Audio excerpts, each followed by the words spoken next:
Well, we have to start from the beginning. These balloons that were sent by North Korea was a response to South Korean balloons that were sent to the north. Now, when the South Koreans sent their balloons, it wasn't by the government, it was by former North Korean defectors who wanted to send by balloons things like rice, balloons, and USB. And in response to that, the North Koreans had sent over little trash, cigarette butts, or what have you. And because these North Korean balloons did not have any propaganda leaflets of their own, the conventional wisdom here is that this wasn't an effort to send any particular message, but rather to test South Korea's response. And so, with that, now, as you know, South Korea has also reinstalled the loudspeakers, as has the North Koreans. And this is slowly escalating. Yeah, so we've got K-pop blaring. So far, North Korea hasn't started any music or propaganda.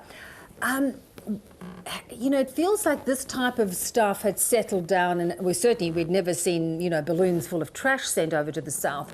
But it seemed under the previous administration, things had been sort of kept a little bit calmer with regard to these sorts of things.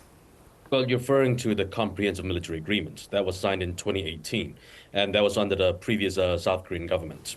And with that, they had a sort of a détente between the two Koreas. But after the Yoon Suk-yeol administration came to office, there have been a significant change in tone. And what happened in November last year was that the North Koreans launched their spy satellite. And in response to that, South Korea lifted a portion of the CMA. In response, the North Koreans lifted it completely. And with the balloons that the North Koreans had just sent, South Korea also completely lifted the CMA. So the CMA is now defunct. It no longer matters. And because this agreement is no longer in play, South Korea installed the loudspeakers, but they only tested it. They did not turn it on Monday or Tuesday, and the North Koreans have not turned theirs on either. But there have been movements for them to install their speakers as well.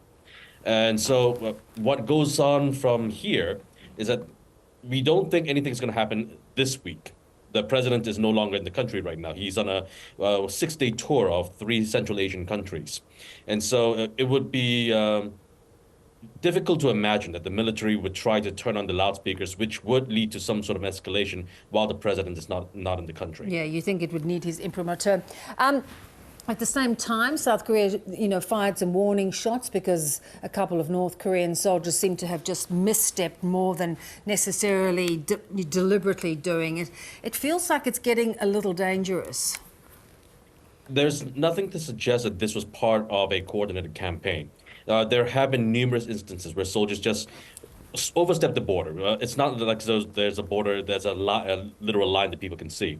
And so there were some loudspeakers turned on, there were some warning shots, and the North Korean soldiers returned to their side. And after that, nothing came of it. So this sort of thing happens.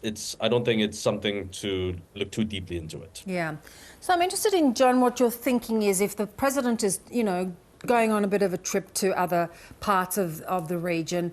He's also got the security partners that have a lot of vested interests in things on the peninsula staying calm. How do you think he might sort of view things in the coming weeks and months?